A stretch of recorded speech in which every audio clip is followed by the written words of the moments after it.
Well, anything and everything we had planned to do on this week's show just got put in an incredible blender about 2 hours ago when the club announced that Greg Vanney had stepped down as Toronto FC head coach. We thought we'd be talking about the end of the season on this week's edition of Wake the Red Weekly presented by Footy Talks. Instead, we're talking about the end of an era. Let's not waste any more time setting the stage because there's a lot of drama that still needs to be played on in this week's show. Hold on, Mitch. You're not getting anywhere without talking about your scarf right now. Come on. Talk to me. I mean, had to pay tribute to the gaffer, had to pay tribute to Greg Vanney on his last day, I guess, as Toronto FC head coach. It's also very cold in this room, so that played a tiny part of it as well. I don't know if we forgot to pay the hydro bill, but it's tough to put into words what this day means for Toronto FC fans, Toronto FC players, and Toronto FC as a whole. Because Greg Vanney was synonymous with Toronto FC's success. In 2014, when they started to turn the page, it was Greg Vanney who was leading that charge. And Greg Vanney has 28 more wins than all of the other Toronto FC coaches combined. Add them all up. Every other coach before Greg Vanney, I believe there's 8 of them. Combine all of those wins, and you have 28 less than what Greg Vanney managed to achieve in his 6 years of being at Toronto FC. His loss is one that will hurt immensely. His loss is one that will be felt for a few years. I wanted to get your guys' thoughts on. What are thoughts? Yeah. I mean, you mentioned the 28 wins. Like, that's not like something that's going to be broken next season either. Like, that'll take a couple years for the next manager in combination with all the other managers to break down. But yeah, the legacy for Vanney speaks for itself. I mean, as you said, more wins than all the other Toronto FC coaches combined. MLS Cup, Supporters Shield, 3 conference championships, 3 Voyageurs Cups, MLS and CONCACAF Coach of the Year. Most importantly, 4-time Trillium Cup champion. Jeff, what? Mitch? No, to add? No, Jeff's not a happy really. Camper. No. There's way too much to unpack. I mean, I need to preface that I don't think I'm capable of anything but a hot take today, so bear that in mind.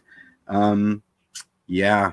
Right, I know Michael was at the press conference, and like I said, I have a lot of questions, and while we were leading into going live, he said he had a lot of the answers. So I am just as curious as everybody else to hear what he has to say right now. Well, let's talk about the elephant in the room, Jeff. And that was the position Toronto FC were in, I guess, a few weeks ago when Greg Vanney was talking to media, telling us that the deal was pretty much all but done. And not only that, the very next day, you had Bill Manning on 590 radio. He was talking about how he had a glass of wine with Greg Vanney that very night and how they're inching closer. Ali Curtis echoed those same sentiments. So I guess that real question is what happened between 6 weeks ago when TFC were in contention at they're in first in the Supporters Shield race to now, where Greg Vanney has decided to step down from the club. What I will say is just Greg Vanney at this press conference it sounded like him telling media that the deal was really close. It almost sounded like that was a little bit strategic. What we learned was Toronto FC, they were doing everything they could to sign Greg Vanney. It was just a matter of putting pen to paper. It wasn't a numbers issue. It wasn't about the amount of years he was getting. It wasn't about the amount of money that he was getting. At the end of the day, it was going to come down to Greg Vanney and Greg Vanney alone. He had an offer on the table since July. I'm not sure if it was a blank check or whatever it was, but regardless, money wasn't the issue. He took his time with that decision, perhaps with the idea of potentially even leaving in the back of his mind. But he took his time to make that decision. He let us know today that it was honestly a little bit strategic of him to sort of let the media know that a deal was close, just to take that pressure off of the club as they're going towards the postseason. I don't think this is a decision that Vanney has known for a while. I think it's a possibility that he knew for a while. I mean, his contract was up at the end of the year. It's something we've been talking about since the beginning of the year. I do think like I said, he knew it was a possibility, and then I guess all the dominoes fell into place, and Greg Vanney decided to take the high route there. Yeah, what other questions do you guys have? I'm almost afraid to go down the dark path of the rabbit hole. Send it. How do I put this? We saw this with Seba in 2018, where his pursuit of an individual. There's my fire alarm, guys. Bring the chaos. How hot the take's about to be. I just want to know how long he knew. And then that naturally leads to what was the knock-on effect of that in terms of the team's performance, in terms of relationships in the locker room, in terms of any kind of responsibility, in terms of the center holding. I don't say it lightly, but we can agree that Seba introduced almost a cancer to the TFC locker room in 2018. And it was only after he had left that little detail started to surmise about how much it affected everything. I have to look at the Vanney situation under the same context. And if he did know that much in advance, did he take his foot off the gas? Mike, you made an interesting tweet that I collected in what's going to be a 4,000 page long Twitter social media wrap up post that will drop on WTR later. Thanks for the assignment. It was so much non-fun. It's all on the table, man. There's way too much to unpack. It's way too fresh. Like 2 hours ago, I think we were all like, are we actually doing a show today? Because the most we could muster was dropping F-bombs in a group chat. So it's open season. It's open silly season on figuring out what the hell just happened. Vanny's leaving under his own terms.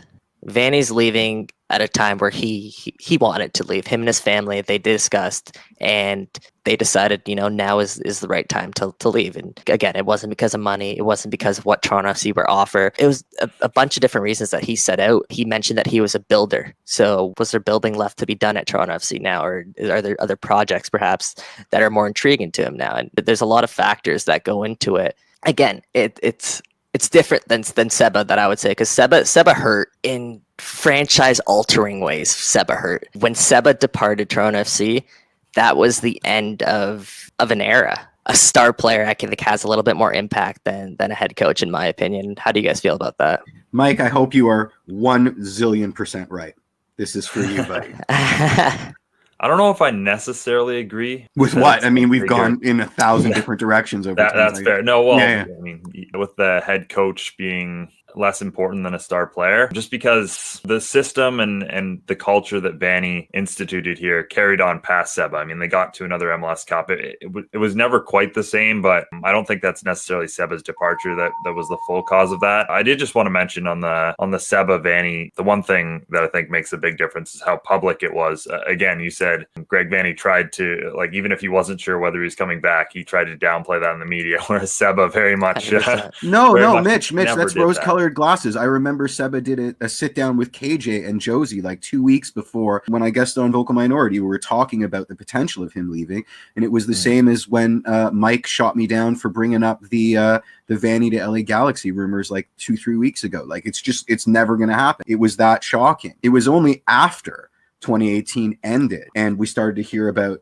Greg Vanderveel. Then people started to get a lot less guarded about what was going, and we still don't know the whole story, but we definitely got the impression that Seba was putting himself on a pedestal above and beyond the needs of the club in pursuit of his own ends. Right. Now, so there was a disagreement there, right? Between Seba and the club. There's no disagreement here between Greg Vanney and the club. Let's just make that perfectly clear. Sure, but there was a disconnect between how far. Listen, if I know I'm leaving a job in 6 months, I'm not giving it 100%, and I think that's unfair for you to say that he knew that he was leaving. I'm just saying what I'm seeing from the tweets suggests that this wasn't like he didn't make a decision yesterday. He's been thinking about it all year. And thinking about it all year, the words thinking about it all year. Hold on. Let me stop you there. He told me that the decision was ultimately made at the end of the season. After TFC were eliminated, he sat down, spoke to his family, and they decided that was when they came to that conclusion. It was a possibility, of course. Absolutely sucks. That absolutely sucks. I'd almost rather that it was a preordained thing than him going, we crashed out in the first round. Screw these guys, because that's kind of what listen, hot takes. I'm incapable of anything else, guys. I'm here to bring the fire. I mean, how can you not see it that way? Right?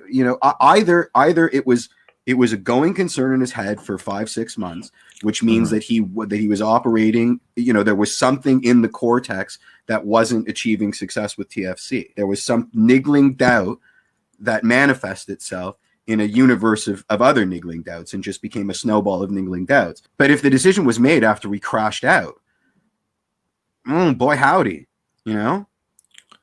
So what, you'd want him to leave midway through a pandemic season where they're in Hartford because he doesn't want to finish this year with Toronto FC? Like, Mitch, I don't know the answers. These are hot takes. That's why they're called hot. That's fair, but I don't know. I think the way he left kind of leaves the club in the best situation it could be. I mean, it's like a week after the season's done. The season isn't technically even done in an MLS greater context, so this leaves the club with plenty of time to find a replacement, to work through all of these different things. If he had left, at any other time, or even announced again that he was leaving at the end of the season, the distractions, and there were already a ton of them, would have been incredibly high. Yeah, and I also don't think this is the last piece of news we're gonna hear from Toronto FC, perhaps even today. So we'll see what comes of that as well. There's a ton of TFC content to get to beyond just Greg Vanney today. There's a lot going on behind the scenes in Toronto FC right now.